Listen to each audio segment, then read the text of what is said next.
Hello everybody, welcome back to the channel. So in our previous video we have completed our chapter that is single entry system, and in this video we are going to do another chapter whose name is hire purchase and installment purchase system. So जो hire purchase and installment purchase system है इसमें most probably आपको practical question देखने को मिलेगा, लेकिन फिर भी अगर कुछ बच्चे इस चैप्टर का प्रैक्टिकल नहीं करना चाहते, इस चैप्टर वो करना चाहते हैं, they can just rely on theory. So सिर्फ एक ही क्वेश्चन करवाऊंगी जिससे आपका थ्योरी पोर्शन इस चैप्टर का कंप्लीट हो जाएगा. वैसे पिछले क्वेश्चन जो मैंने पिछला चैप्टर जो आपको करवाया था उसमें प्रैक्टिकल आता ही नहीं है, तो वो अपना कंप्लीट ही समझिए. स्टार्ट करते हैं हमारे आज के इस इकलौते क्वेश्चन के साथ. हमारा क्वेश्चन है, हाँ ये नहीं बांधो ही.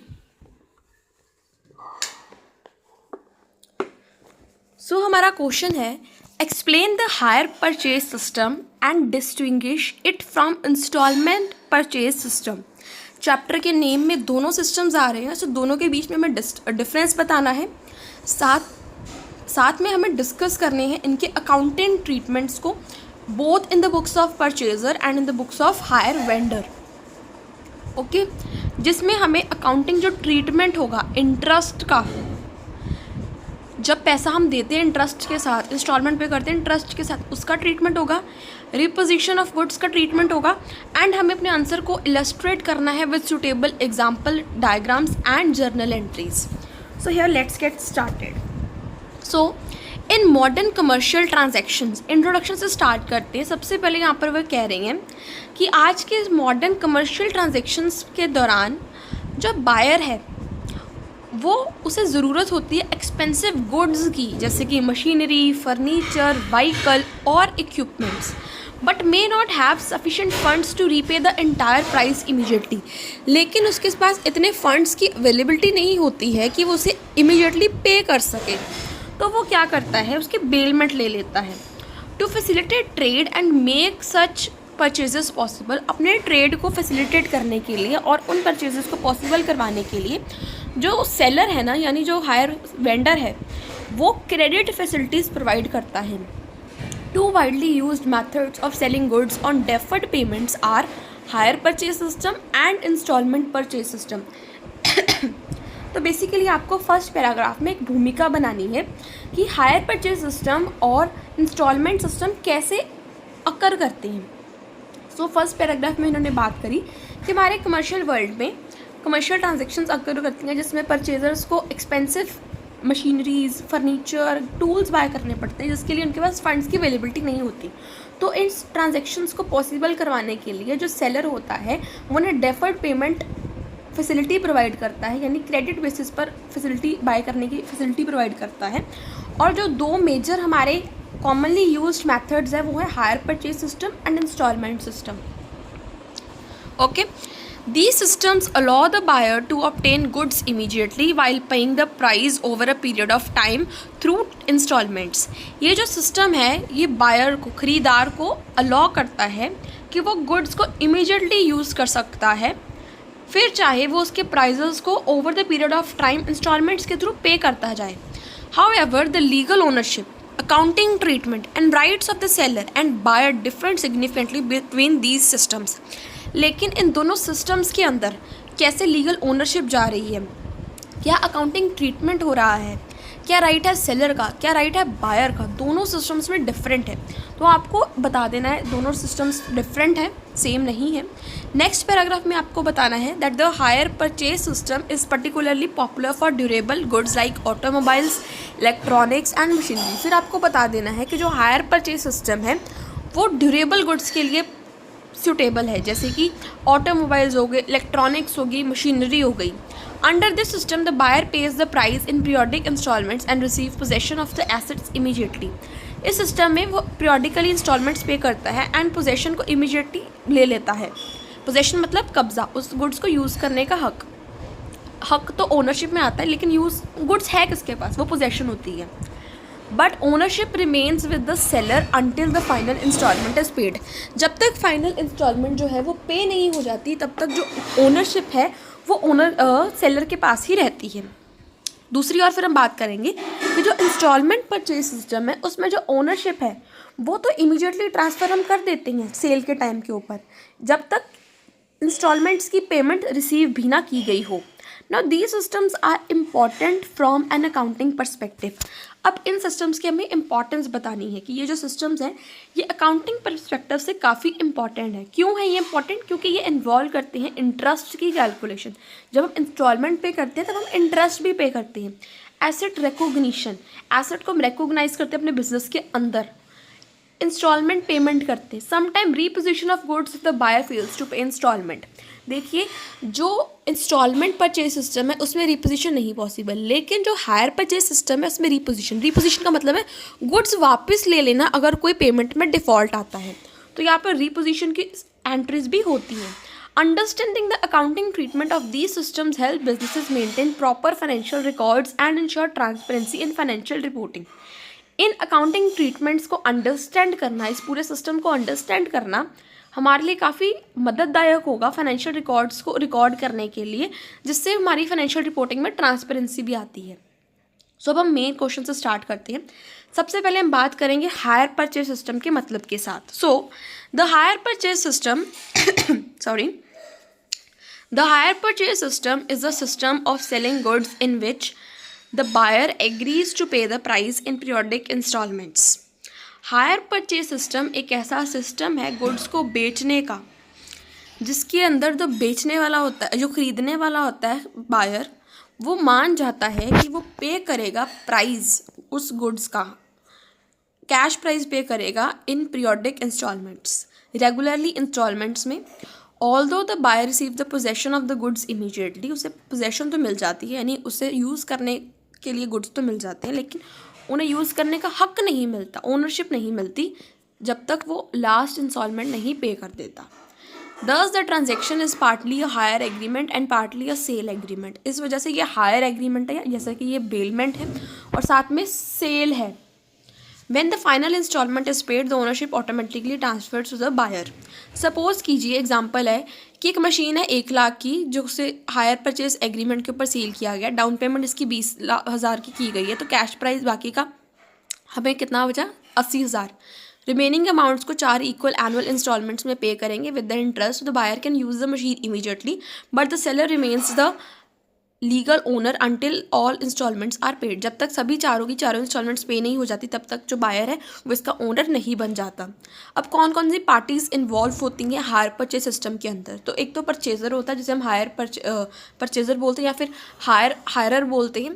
सो the person who takes goods on hire and agrees to pay instalment, वो हायर परचेजर होता है। फिर एक हायर वेंडर होता है जिसे हम हायर सेलर भी बोलते हैं। The person who sells goods under the hire purchase agreement and receives instalment. अब बात करते हैं हायर परचेज ट्रांजेक्शन बनती कैसे है। जैसे देखो, जो वेंडर है यानी गुड्स का जो ओनर है उसने हायर परचेज एग्रीमेंट साइन करा एक तरीके का। फिर जो परचेजर है उसने रिसीव करा पोजेशन ऑफ गुड्स, फिर वो इंस्टॉलमेंट्स को पे करा है and after the final instalment ownership transfer to the purchaser. अब ओनरशिप कैसे, वेंडर से ओनरशिप कैसे ट्रांसफर हुई है परचेजर तक, या इस फ्लो चार्ट में वो आपको दिखाया गया। वेंडर सबसे पहले हायर परचेज एग्रीमेंट साइन करता है, फिर परचेजर पोजेशन रिसीव करता है, फिर वो सभी इंस्टॉलमेंट्स पे करता है and after the final instalment he becomes the owner. Who becomes the owner? Purchaser become the owner. अब क्या फीचर्स है हायर परचेज सिस्टम के, right? Sorry. So, features of hire purchase system. Goods are delivered immediately to the purchaser. यानी कि possession immediately transfer हो जाती है। Payment is made in periodic instalment, instalment के ऊपर बेसिस के ऊपर पीरियोडिकली पेमेंट की जाती है। Ownership remains with the vendor until the final instalment is paid. Ownership तब तक ट्रांसफ़र नहीं होती जब तक लास्ट इंस्टॉलमेंट नहीं पे हो जाती। Each instalment includes principal amount and interest.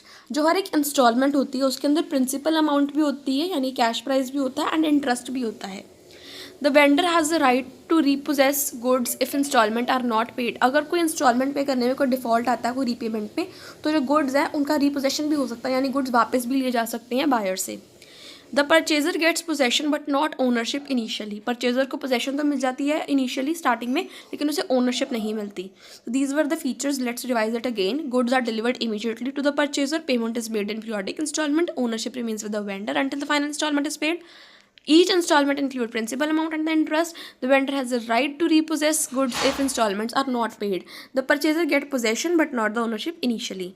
अब हम बात करेंगे नेक्स्ट टॉपिक की, जो कि है instalment purchase system, right. So under the instalment purchase system, goods are sold and ownership is transferred immediately to the buyer even though payment is made in installments. इस method में क्या होता है, जब गुड्स बेचे जाते हैं तब जो ओनरशिप है वो इमीडिएटली ट्रांसफ़र कर दी जाती है बायर को, तब भी अगर पेमेंट इंस्टॉलमेंट्स में पे करनी हो. अनलाइक हायर परचेज के जैसे ये नहीं है.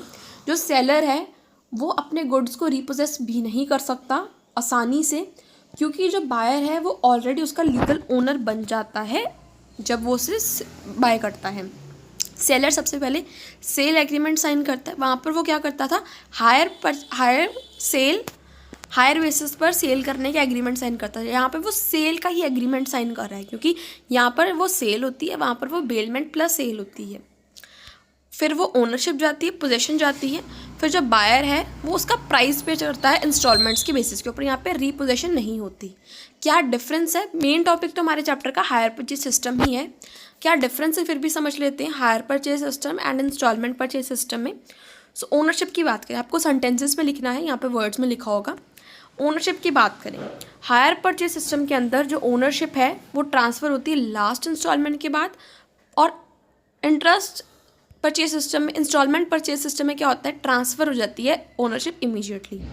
नेचर की बात करें हायर परचेज में, जो हायरिंग है वो hiring with option to buy, वो हायर करता है एक ऑप्शन के साथ कि मैं इसे खरीदूँगा, पे करते करते खरीद लूँगा. लेकिन इंस्टॉलमेंट में क्या होता है, सेल हो जाती है स्टार्टिंग से ही. यहाँ पे हायरिंग होती है, वहाँ पे सेल होती है. रीपोजेशन जो वेंडर है वो रीपोजेस कर सकता है, उसमें वो रीपोजेस नहीं कर सकता सेलर. रिस्क ऑफ लॉस की बात करें, जो वेंडर है वो सारा का सारा जो रिस्क है वो इनिशियली बियर करता है. यहाँ पे जो बायर है वो सारा का सारा buyer bears risk immediately, whereas vendor bears the risk here. Next है ये जो पॉइंट है रिस्क ऑफ लॉस, ये मैं आपको लास्ट में फिर से थोड़ा डीप में समझाऊंगी. लीगल पोजीशन, जो बायर है वो ओनली हायर होता है इनिशियली, स्टार्टिंग में सिर्फ बायर ही लेने वाला होता है. लेकिन उसमें क्या होता है, जो बायर है वो ओनर ही बन जाता है स्टार्टिंग में. लीगल पोजीशन क्या, यहाँ पर उसकी जस्ट एक हायरर की पोजीशन है, वहाँ पे उसकी ओनर की पोजीशन होती है. राइट टू रिटर्न, जो हायर है वो गुड्स को रिटर्न कर सकता है फाइनल पेमेंट से पहले. लेकिन इंस्टॉलमेंट परचेज मेथड में जो है बायर जो है वो गुड्स को रिटर्न नहीं करता है नॉर्मली. सो अब नेक्स्ट है accounting treatment in the books of purchaser. Purchaser की बुक्स में कैसे अकाउंटिंग ट्रीटमेंट होती है. सो हायर परचेजर की बुक्स में दो मेथड्स होती है. एक कैश बेसिस होता है, कैश प्राइस बेसिस होता है. दूसरा इंटरेस्ट सस्पेंस अकाउंट होता है. So the purchaser records the assets at cash price and records interest separately. Journal entries की बात करें, so when asset is purchased, asset आएगा और वेंडर क्रेडिट होगा, क्योंकि वो हमारा एक क्या बन गया है, वो हमारा क्रेडिटर बन गया. देनदार हमारा लेनदार बन गया हमारा, वो हमसे पैसे लेगा तो वो क्रेडिट हो जाएगा क्योंकि वो लाइबिलिटी है. जब डाउन पेमेंट करेंगे तो उसी वेंडर को हम कम करेंगे डेबिट करके और पे कर देंगे उसी को पैसे. जब इंटरेस्ट ड्यू करेंगे, यहाँ पर हम कैश प्राइस बेसिस की बात कर रहे हैं in the books of hire purchaser. जो इंटरेस्ट है, इंटरेस्ट डेबिट होगा क्योंकि वो एक खर्चा है, वेंडर को जाएगा. फिर वेंडर को हम फर्स्ट इंस्टॉलमेंट के साथ वो पैसा पे करेंगे, इंटरेस्ट वाला भी. फिर जो इंटरेस्ट है वो प्रॉफिट एंड लॉस में जाएगा. एंड ये तीनों जो एंट्रीज, ये मैंने आपको 3 बताई ना, ये लास्ट 3 एंट्रीज, यानी इंटरेस्ट को डेबिट करना, फिर वेंडर को पैसे पे करना, फिर उस इंटरेस्ट को प्रॉफिट एंड लॉस में डालना, ये सभी इंस्टॉलमेंट्स पे रिपीट होती जाएगी एंट्री. फिर हम बात करेंगे accounting treatment in the books of vendor. So cash price basis के ऊपर it is in the books of vendor जो है, ये वाला मेथड हम बात करें सेल बेसिस, सेल मेथड के ऊपर हम यहाँ पे बात कर रहे हैं. जब गुड्स हम बेचेंगे, हमारी सेल हुई, तो हम क्या करेंगे, टू हायर सेल, और जिसको की उसे डेबिट करेंगे क्योंकि उससे पैसे लेने हैं. Hire purchaser to sales, okay. फिर जब डाउन पेमेंट रिसीव करेंगे, बैंक टू हायर परचेजर. फिर जब इंटरेस्ट ड्यू करेंगे, फिर हम क्या करेंगे, इंटरेस्ट जब हम ड्यू कर रहे हैं तो वो हमारी इनकम है, तो हम इंटरेस्ट को क्रेडिट करेंगे और हायर परचेजर को डेबिट करेंगे, क्योंकि वो हमारा फिर से क्या बन रहा है, डेबिटर बन, हमारा डेटर बन रहा है, हम उसे पैसे लेंगे क्योंकि हमने उसे गुड्स दिए हैं। इंस्टॉलमेंट जब हम रिसीव करेंगे तो यही हायर परचेजर क्रेडिट हो जाएगा, बैंक डेबिट हो जाएगा, ठीक है। And this was in the books of higher vendor. और ये जो इंटरेस्ट है ना, ये इंटरेस्ट जो हमारा क्रेडिट हुआ था यहाँ पर ये इंटरेस्ट डेबिट भी होगा प्रॉफिट एंड लॉस में, यहाँ पर एंट्री नहीं की हुई लेकिन फिर भी होगी। अब हम नेक्स्ट बात कर रहे हैं ट्रीटमेंट ऑफ इंटरेस्ट, यानी कि इंटरेस्ट का क्या ट्रीटमेंट होता है हायर परचेज सिस्टम के अंदर।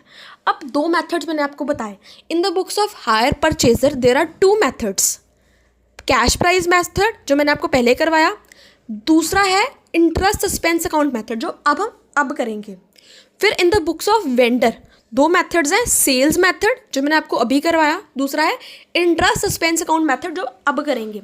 So interest is charge because payment is made over time. Interest इसलिए हम चार्ज करते हैं क्योंकि कुछ टाइम के बाद पेमेंट करते हैं। The interest is calculated on outstanding balance of cash price. जो इंटरेस्ट है, जितना पैसा देने वाला पड़ा है उसके बेसिस के ऊपर हम निकालते हैं। जैसे कि कैश प्राइस मान लो 50,000 है, इंटरेस्ट 10% का है, आउटस्टैंडिंग बैलेंस भी 50,000 का है, तो इंटरेस्ट कितना लगेगा, 50,000 का 10% 5,000। ओके, 10 जो इंस्टॉलमेंट है, इंस्टॉलमेंट में क्या आता है, प्रिंसिपल अमाउंट जो, यानी कि मान लो इस 50 से हमें 25,000 अभी देना है, तो 25,000 plus interest that is 5,000।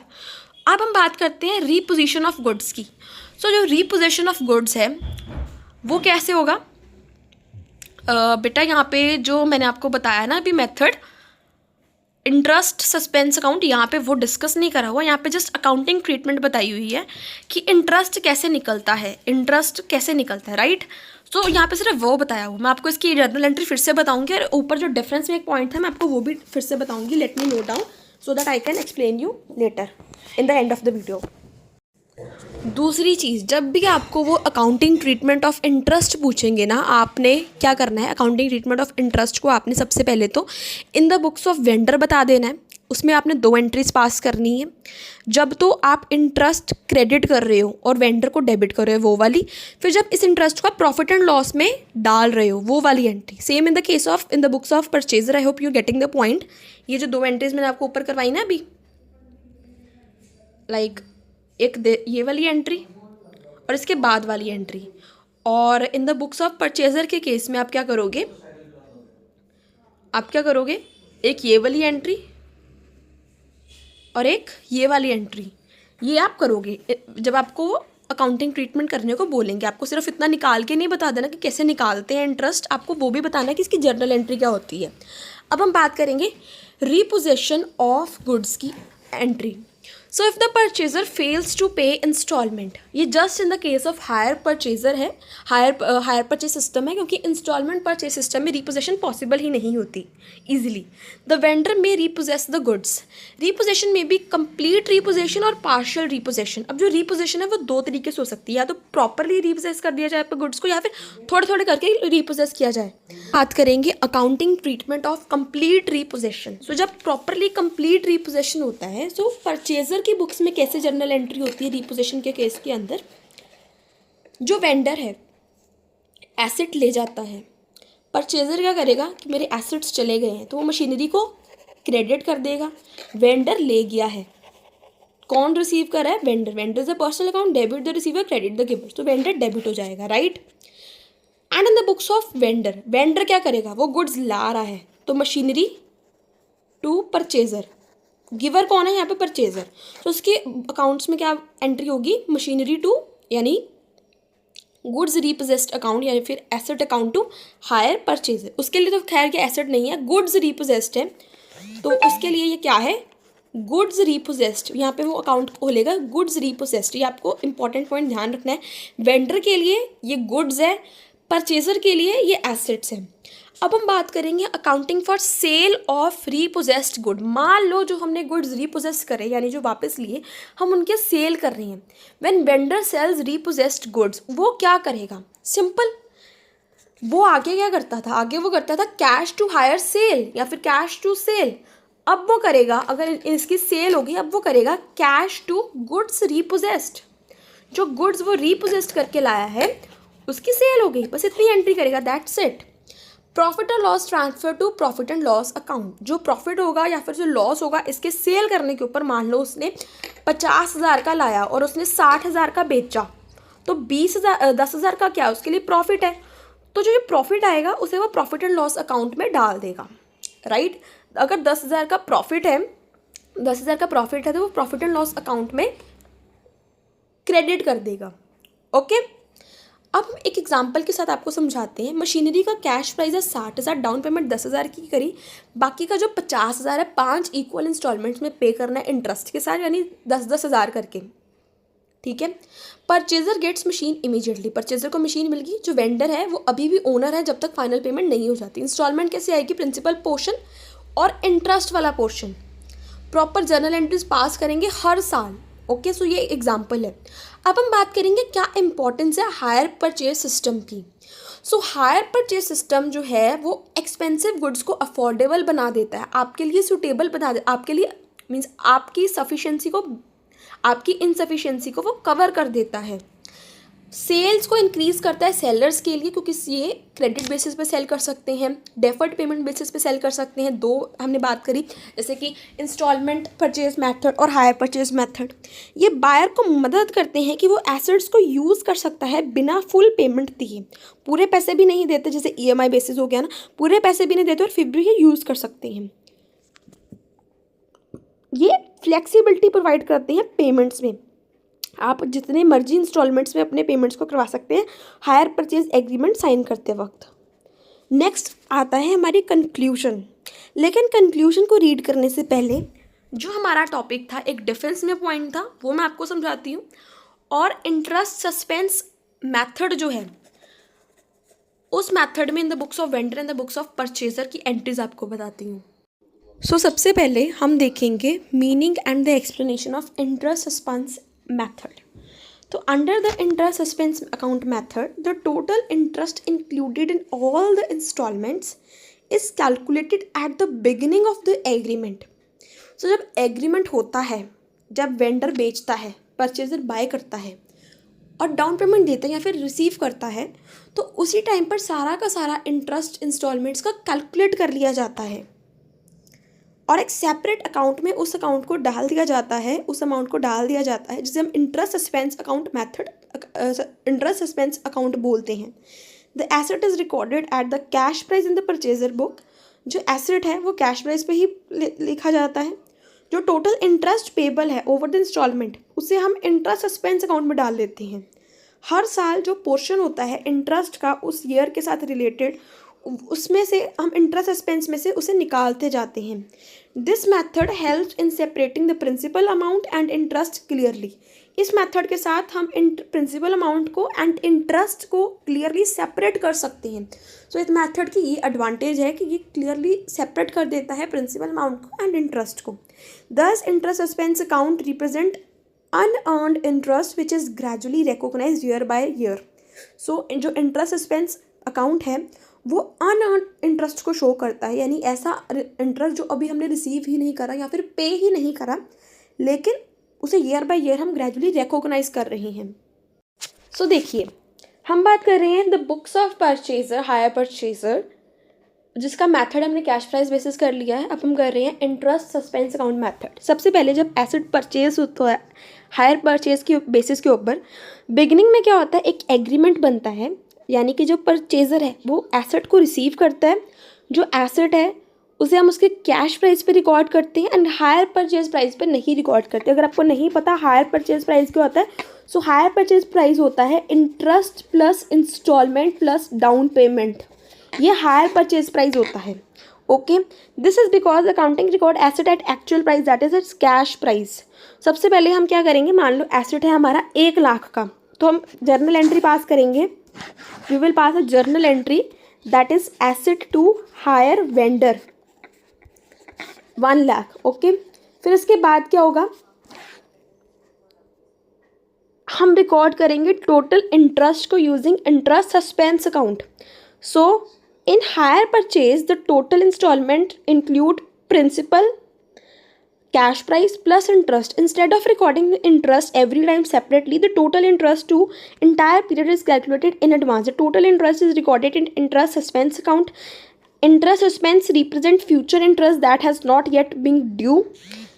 Okay, interest suspense account फिर हम ओके सो एंट्री समझने से पहले आप देखो, मान लो 1 लाख का हमारा एसेट था, हमें पता है क्वेश्चन में कि 1 लाख में से 20,000 तक की डाउन पेमेंट है, लेकिन हमने डाउन पेमेंट अभी रिकॉर्ड नहीं करनी। हमने 80,000 के ऊपर जो 40,000 की इंस्टॉलमेंट है उसके ऊपर जो इंटरेस्ट है यानी कि 8,000 फिर 4,000 टोटल इंटरेस्ट 12,000 हमने उसे रिकॉर्ड करना है। तो यहाँ पे जो इंटरेस्ट है ये इंटरेस्ट हमने पे करना है। यूजुअली हम इसे क्या करते हो सकते थे कि हम interest debit to hire vendor, अब हम करेंगे interest suspense to hire vendor 12,000। Okay, फिर उसके बाद क्या करेंगे, डाउन पेमेंट करेंगे। डाउन पेमेंट की एंट्री होगी hire vendor to bank, bank में से कितना जाएगा 20,000। ओके, क्योंकि 80,000 तो हमारा इंस्टॉलमेंट में हमने देना बाद में। फिर उसके बाद हम इंस्टॉलमेंट की पेमेंट करेंगे। After the down payment the purchaser pays instalment periodically.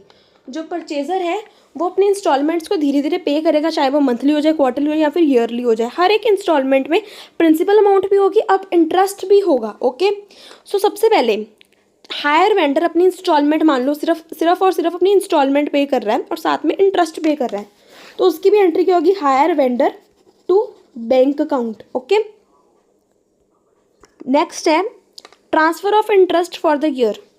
अब हमने क्या करना है, 1 साल के इंटरेस्ट को सस्पेंस में से निकाल लेना है।